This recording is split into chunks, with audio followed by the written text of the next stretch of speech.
Audio Jungle.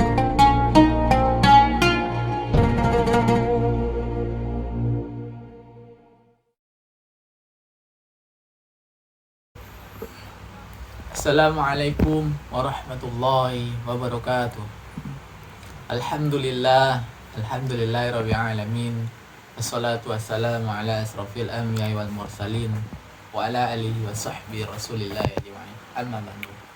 Pertama dan terutama sekali, marilah kita panjatkan puji beserta syukur kita kepada kehadirat Allah Subhanahu wa taala, yang mana Allah telah melimpahkan rahmat dan karunia-Nya kepada kita semua. Salawat baringan salam tak lupa juga kita hadiahkan buat Nabi yang telah merubah zaman dari zaman yang penuh dengan kemaksiatan, zaman yang penuh dengan kezaliman menuju zaman yang diterangi oleh Al-Quran. Semoga kelak kita semua mendapat syafaat dari Nabi Muhammad SAW di akhirat nanti. Oleh karena itu, marilah kita sama-sama bersalawat. Allahumma sholli ala sayyidina Muhammad wa ala ali sayyidina Muhammad. Baiklah, pada video kali ini saya akan menjelaskan hadis ketujuh mengenai nikmat Allah yang terabaikan, yang mana hadis ini diriwayatkan oleh Bukhari, Tirmizi, Ahmad dan Darimi, yang mana bunyi hadisnya Bismillahirrahmanirrahim.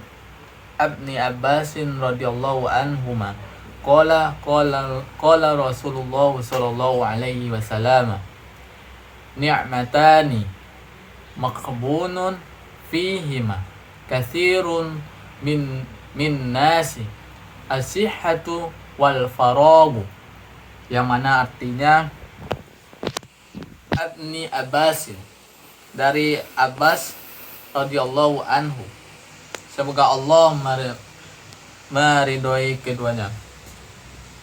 Qala, dia berkata, qala Nabi sallallahu alaihi wasallam, Nabi telah berkata, Nabi Muhammad sallallahu alaihi wasallam berkata, ni'matani, dua nikmat, makhbunun, dia lalaikan, fihima, pada keduanya, katsirun min nasi, banyak dari manusia, as-sahhatun wal faragh, salat dan kesempatan. Yang mana dapat kita jelaskan bahwa hadis ini menjelaskan sebagaimana tadi yang disebutkan di awal, menjelaskan tentang dua nikmat Allah yang kebanyakan manusia tidak menggunakannya dengan sebaik-baiknya, atau banyak dari manusia melalaikan tentang pemberian Allah tersebut, bahkan melupakannya dan melalaikannya. Di sini Rasulullah Shallallahu Alaihi Wasallam di samping menyuruh menjauhi sifat mengabaikan nikmat ini, tentunya juga memerintahkan untuk menggunakan sebaik-baiknya, karena dua kesempatan nikmat ini adalah sangat berharga. Di samping itu juga Rasulullah SAW mencela orang yang mengabaikan kedua nikmat Allah tersebut. Jadi heran sekaligus mencela orang yang berbuat begini, dua nikmat Allah yang dilupakan. Orang tidak merasakan itu adalah nikmat Allah, itu sudah seharusnya, sudah sepantasnya begitu. Jadi bukan pemberian khusus, terutama orang yang selalu mendapatkannya.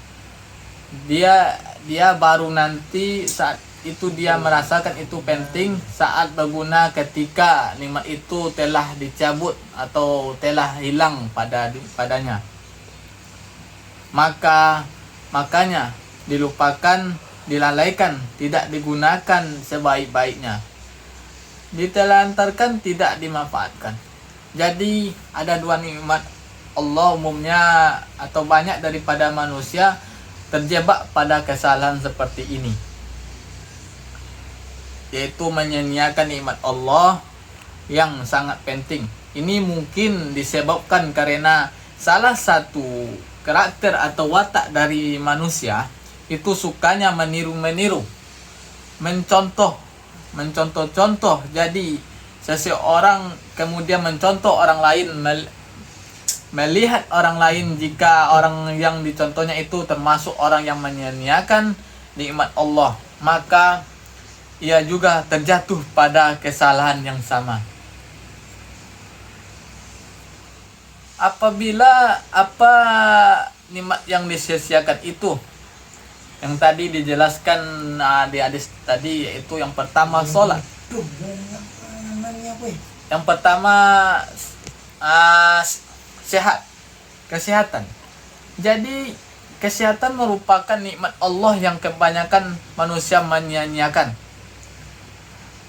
tidak menggunakan waktu sebaik-baiknya waktu dia masih sehat. Kebanyakan manusia menyia-nyiakan waktu sehatnya, sebaik-baiknya tidak melakukan pekerjaan-pekerjaan yang tidak baik, mengerjakan amal-amal soleh, tidak mempersiapkan segala sesuatu yang sangat ia gunakan di masa yang akan datang. Misalnya kita diberi oleh Allah kesehatan, maka gunakanlah kesempatan ini untuk berbuat baik, berbuat amal. Jangan di saat kita masih sehat kita melalaikan kesehatan kita. Misalnya kita seorang mahasiswa, saat kita sehat kita tidak peduli dengan kesehatan kita itu. Misalnya kita sering bergadang, sering makanan yang tidak sehat, sehingga di saat kesehatan itu telah dicabut, kesehatan itu tidak ada lagi, saat badan kita tidak sehat lagi, baru kita merasakan kehilangan dari kesehatan itu. Karena kesehatan itu sangat penting. Oleh karena itu, sebagai mahasiswa nantinya insya Allah akan menjadi calon seorang guru, maka pergunakanlah kesehatan itu dengan sebaik-baiknya.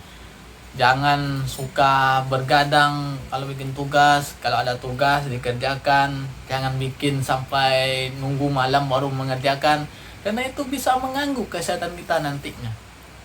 Yang kedua, apa nikmat yang sering dilalaikan, disia-siakan oleh manusia, yaitu kesempatan. Kenapa kesempatan?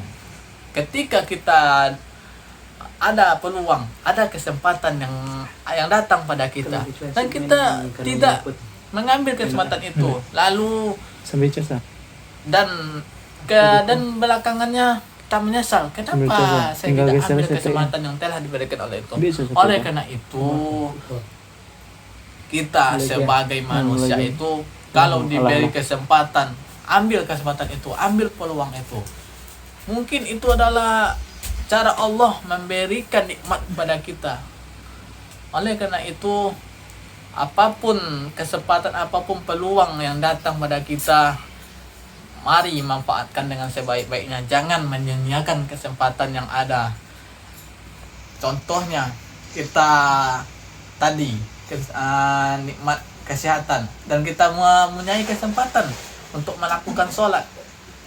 Kita masih muda, kita memiliki kesempatan untuk beribadah, untuk beramal dengan sebaik-baiknya. Kita masih muda, bisa sholat dengan sempurna. Nanti kalau kesempatan sudah tua, tidak ada lagi kesempatan untuk sholat dengan sempurna, tidak ada lagi kesempatan untuk sholat di masjid, karena kita tidak sudah tua, sudah sakit-sakitan. Oleh karena itu, gunakanlah kesempatan, gunakanlah kesehatan dengan sebaik-baiknya, karena ini adalah perintah oleh Allah, perintah juga oleh Rasulullah, karena ini adalah pemberian oleh Allah.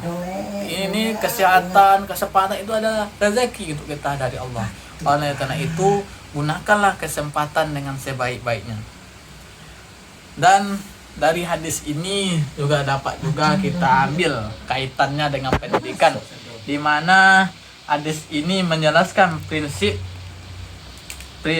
pendidikan, di mana pendidikan itu adalah untuk mengantarkan manusia ke jalan yang lebih baik. Di antara yang diingatkan di sini adalah jangan sampai seseorang menjadi susah hidupnya gara-gara menyia-nyiakan nikmat Allah Shallallahu Alaihi Wasallam yang penting ini. Jangan disia-siakan, harus dimanfaatkan. Jadi prinsip pendidikan dalam bentuk bagaimana seseorang itu berakhlak kepada dirinya, dia menggunakan segala pemberian Allah untuk berbuat baik kepada dirinya sendiri sebagai sarana untuk beribadah kepada Allah Subhanahu wa taala. Dan juga kemudian di sini prinsip pendidikan yang disebutkan di sini bagaimana seseorang itu menyadari kekeliruan yang dilakukan, kemudian memperbaikinya sendiri. Di sini manusia diingatkan untuk mengingatkan kalau dia salah karena tidak menggunakan nikmat yang dengan baik. Nanti disuruh dia berproses untuk menggunakan nikmat itu dengan sebaik-baiknya. Jadi hadis ini memang pendek tetapi maknanya begitu dalam bagi diri kita sendiri. Semoga penjelasan mengenai hadis ini dapat bermanfaat bagi kita semua, tentunya bagi saya sendiri. Kalau ada kata yang keluar dari saya murni, dan itu adalah kesalahan saya. Dan adapun yang benar itu tentunya datangnya dari Allah Subhanahu wa taala. Wabillahi taufiq wal hidayah. Assalamualaikum warahmatullahi wabarakatuh.